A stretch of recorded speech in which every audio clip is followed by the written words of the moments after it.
Hello friends, आपका स्वागत है मेरे चैनल GDN इंटरव्यू स्किल्स में।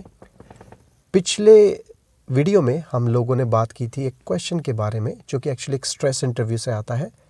और वो क्वेश्चन ये था कि अगर आप एक इंटरव्यू में बैठे हैं और इंटरव्यूअर आपसे पूछे कि मान लीजिए आप, आपकी माताजी और आपकी पत्नी, और अगर आप एक महिला है तो आपसे पूछे कि आप, आपके पति और आपकी माताजी, आप एक बोट से ट्रैवल कर रहे हैं, आप एक रिवर क्रॉस कर रहे हैं। उस रिवर के बीच में जाके आपको पता लगता है कि उस बोट में छेद है, वो बोट डूबने वाली है, और वो आपको कंडीशंस देता है कि सिर्फ आप ही स्विमिंग जानते हैं, कोई और दूसरा नहीं जानता है। और वो उसके साथ साथ ये भी कहता है कि आप एक टाइम पे एक पर्सन को किनारे तक ले जा सकते हैं, वहाँ से वापस आके दूसरे पर्सन को वापस फिर किनारे पे ले जा सकते हैं, आप दोनों को साथ नहीं ले जा सकते हैं। और फिर वो साथ साथ ये भी कहता है कि जिसको आप पहले ले जाएंगे वो 101% बचेगा, लेकिन जो दूसरा है उसके बचने के चांसेस ऑलमोस्ट निल है, यानी कि जीरो है। तो वो जानना चाहता है कि वो पहला पर्सन कौन है जिसको आप ले जाना चाहेंगे और क्यों ले जाना चाहेंगे।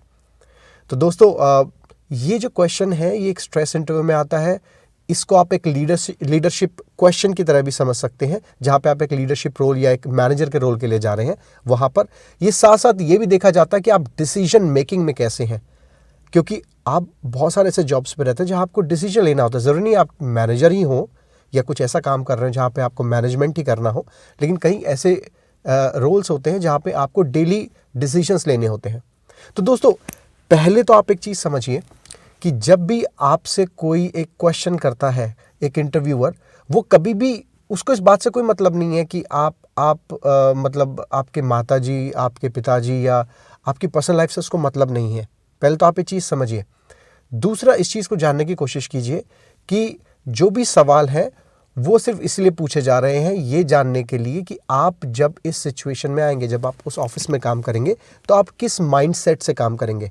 होता क्या है कि जब आपसे सीधे सवाल पूछे जाते हैं कि आप ये कैसे करेंगे, वैसा करेंगे, तो लोग झूठ बोलने लगते हैं। इसलिए सवालों को दूसरे तरीके से पूछा जाता है, और पूछा इसलिए जाता है दूसरे तरीके से क्योंकि वो जानते हैं कि जैसे हम पर्सनल लाइफ में होते हैं वैसे ही हम प्रोफेशनल लाइफ में भी एक्ट करते हैं। हाँ, हम थोड़ा अलग सा दिखाते हैं, लेकिन हम एक्चुअल में जैसे होते हैं, जैसे हमारी पर्सनैलिटी होती है, वैसे ही हम प्रोफेशनल लाइफ में भी एक्ट करते हैं।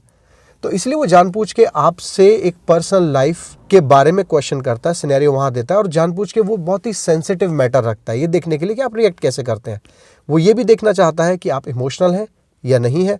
वो देखना चाहता है कि आप कितने स्ट्रिक्टली रूल्स को फॉलो करते हैं।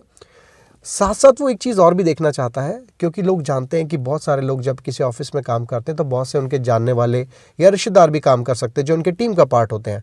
तो कल को अगर एक टफ डिसीजन लेना हो और उनको मैनेजमेंट बोले कि देखिए हम सब लोगों की सैलरी पे नहीं कर सकते, आप कुछ लोगों को अपनी टीम से नॉमिनेट कीजिए जिनको हमें निकालना होगा, या आप उनको बोलिए कि वो जॉब छोड़ के जाएं, जिसको हम इंग्लिश में रिडंडेंसी कहते हैं। तो उसके लिए वो आपसे मांगते हैं, और वो कहते हैं कि वो लोग जो काम नहीं कर रहे हैं उनका आप नाम दीजिए। लेकिन होता क्या है, हम लोग कई बार दोस्ती में, रिश्तेदारी में, या एक दूसरे के साथ अच्छे रिलेशनशिप ख़राब ना हो, हम उन लोगों के नाम नहीं देते जो लोग हमारे बहुत क्लोज हैं या जिनसे हमें फ़र्क पड़ता है या जिनके लिए हम बहुत सेंसिटिव हैं या इमोशनल हैं। और हम क्या करते हैं, उनकी जगह कई बार उन लोगों के नाम दे देते हैं जो लोग एक्चुअली कंपनी के लिए अच्छा काम कर रहे होते हैं, लेकिन हमारा कहीं ना कहीं उनके साथ इतनी बातचीत या उस टाइप से पर्सनल रिलेशनशिप नहीं बन रहा होता है। लेकिन कंपनी के लिए ये बहुत ही ख़राब सिचुएशन होती है, क्योंकि कंपनी जानती है कि अगर काम करने वाले चले जाएंगे तो दिक्कत होगी। तो इसलिए वो जानबूझ के ऐसे सवाल आपसे पूछते हैं ताकि पता लगे कि आपका डिसीजन लेने का, आपका डिसीजन में जो फैक्टर्स आपने यूज़ किए हैं या जो रीज़न यूज़ किए हैं वो क्या है। तो देखिए, जैसे सवाल था कि आप किसको बचाएंगे, उसमें आप एक चीज़ का ध्यान दीजिए। उसने जब इन्वॉल्व किया आपकी पर्सनल लाइफ को, आपकी माताजी को, आपके हस्बैंड या आपकी वाइफ को, तो उसने ये जानने की कोशिश नहीं की कि आप किसको बचाएंगे, क्योंकि उसने सवाल आपसे क्या पूछा। उसने आपसे पूछा कि आप वो पहला पर्सन कौन है जिसको आप लेके जाएंगे क्योंकि वो बचेगा, और दूसरा सवाल उसने पूछा कि आप क्यों उसको लेके जाएंगे। तो जब आप बोलते हैं कि मैं अपनी माताजी को ले जाऊंगा, उन्हें कोई प्रॉब्लम नहीं है इस बात से। अगर आप बोलते हैं अपनी वाइफ को ले जाऊंगा, कोई प्रॉब्लम नहीं है। अगर आप बोलते हैं मैं अपने हस्बैंड को ले जाऊंगी, तो भी इनको कोई प्रॉब्लम नहीं है। लेकिन वो बहुत ज़्यादा इंटरेस्टेड ये जानने में कि आप उनको क्यों ले जाएंगे। वो आपकी रीजनिंग देखना चाहते हैं कि आप किस तरीके से डिसीजन लेते हैं। अगर आप बोलते हैं, जो ज़्यादातर लोग बोलेंगे इमोशनल होकर, कि सर मदर ने तो मुझे बहुत सालों से पाला है, मेरी इतनी सेवा की है, हम लोगों को खाना बना के दिया, हमारी फैमिली की इतना कुछ किया है, तो हम उनको नहीं छोड़ सकते हैं। और ऐसे ही लोग बोल सकते हैं कि मैं अपनी वाइफ को नहीं छोड़ सकता, वो शादी करके मेरे साथ में आई हैं, मेरे साथ जीवन बिताएंगी, मेरी पूरी फैमिली का ख्याल रखेंगी, मैंने उनके साथ वादे किए हैं तो मैं नहीं। ऐसे वो हस्बैंड के लिए बोल सकते हैं कि भाई वो मुझे शादी करके अपने घर लेके आए हैं, मेरा ख्याल रखते हैं, मुझे बहुत प्यार से रखते हैं, ये सब चीज़ें हैं। तो अगर आप ये रीज़न देंगे तो वो समझ जाएंगे आप इमोशनल हैं, और कहीं ना कहीं आप उस टफ रोल के लिए जहाँ आपको इस टाइप के डिसीजन लेने पड़ेंगे, आप उसके लिए रेडी नहीं है।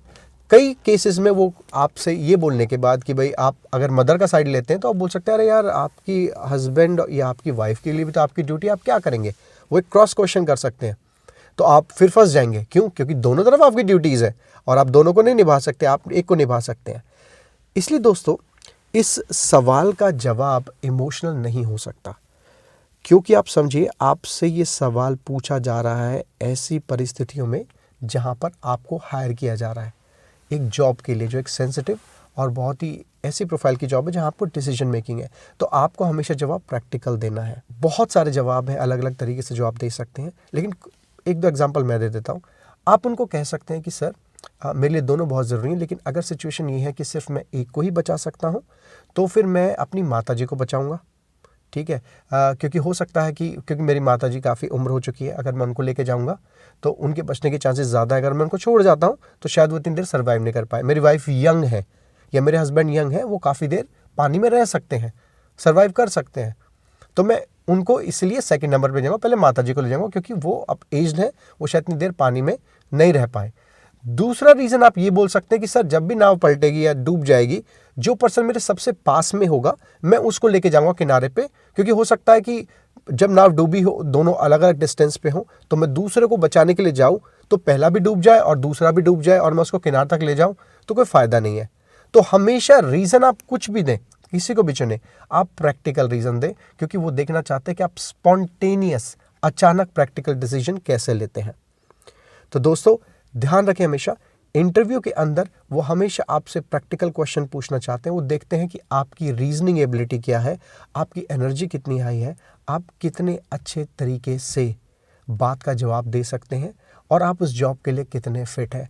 पर्सनल वहाँ पे कुछ नहीं होता है, पर्सनल एक फॉर्मेलिटी होती है कि आप कैसे हैं, आपका दिन कैसा गया, आपको यहाँ पहुँचने में कोई तकलीफ तो नहीं हुई, ये सब फॉर्मेलिटीज़ हैं। दोस्तों आपके समय के लिए बहुत बहुत धन्यवाद। अगले वीडियो में हम एक और क्वेश्चन लेके आएंगे और उसका जवाब देने की आपको कोशिश करेंगे। और हाँ दोस्तों, जैसे मैंने कहा ये चैनल बहुत ही नया है, हम लोग कोशिश कर रहे हैं कुछ नया लाने के लिए आपके लिए। प्लीज़ अपने सजेशन दीजिए कि हम कैसे आपके लिए और अच्छे वीडियो या और अच्छे क्वेश्चंस लेके आ सकते हैं, आप क्या हमसे एक्सपेक्ट करते हैं। और साथ साथ दोस्तों प्लीज़ सब्सक्राइब कीजिए, शेयर कीजिए, ताकि आपके फ्रेंड्स को भी इस चैनल के बारे में, इन वीडियोस के बारे में पता लगे। और प्लीज़ बेल आइकन को दबाइए ताकि जब भी हम एक वीडियो रिलीज़ करें आपकी हेल्प के लिए, आपको उसकी नोटिफिकेशन मिले। Thank you so much.